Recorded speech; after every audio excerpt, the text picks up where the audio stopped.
Parliament ആക്രമണത്തിന്റെ 22ാം വാർഷിക ദിനത്തിൽ ഉണ്ടായ വൻ സുരക്ഷാ വീഴ്ചയുടെ ഞെട്ടലിലാണ് രാജ്യം.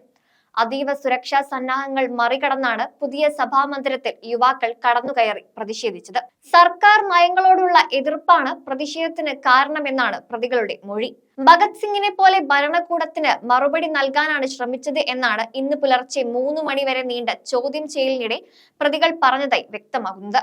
ജനുവരി മുതൽ പദ്ധതിയുടെ ആലോചന തുടങ്ങി. കേസിൽ ഒരാളെ കൂടി ഇനി കണ്ടെത്താനുണ്ട്. ഇതിനിടെ പ്രതികൾക്കെതിരെ UAPA അടക്കം ചുമത്തി കേസെടുത്തു. പാർലമെന്റ് സുരക്ഷയ്ക്കുള്ള കൂടുതൽ ഉപകരണങ്ങൾ വാങ്ങാൻ ടെൻഡർ ക്ഷണിച്ച ആഴ്ച തന്നെയാണ് ഇങ്ങനെ ഒരു അതിക്രമം നടന്നത്. പ്രധാനമന്ത്രി അമിത് ഷായോടും സ്പീക്കറോടും സംസാരിച്ചു. രാത്രിയിൽ അടിയന്തര സുരക്ഷാ യോഗം ചേർന്നു. പിടിയിലായവർക്ക് ഭീകരബന്ധം ഇല്ലെന്നാണ് ഉദ്യോഗസ്ഥർ വിശദീകരിക്കുന്നത്. UAPAക്ക് പുറമെ ക്രിമിനൽ ഗൂഢാലോചന, അതിക്രമിച്ച് കടക്കലടക്കം വകുപ്പുകൾ പ്രതികൾക്കെതിരെ ഡൽഹി പോലീസ് ചുമത്തിയിട്ടുണ്ട്.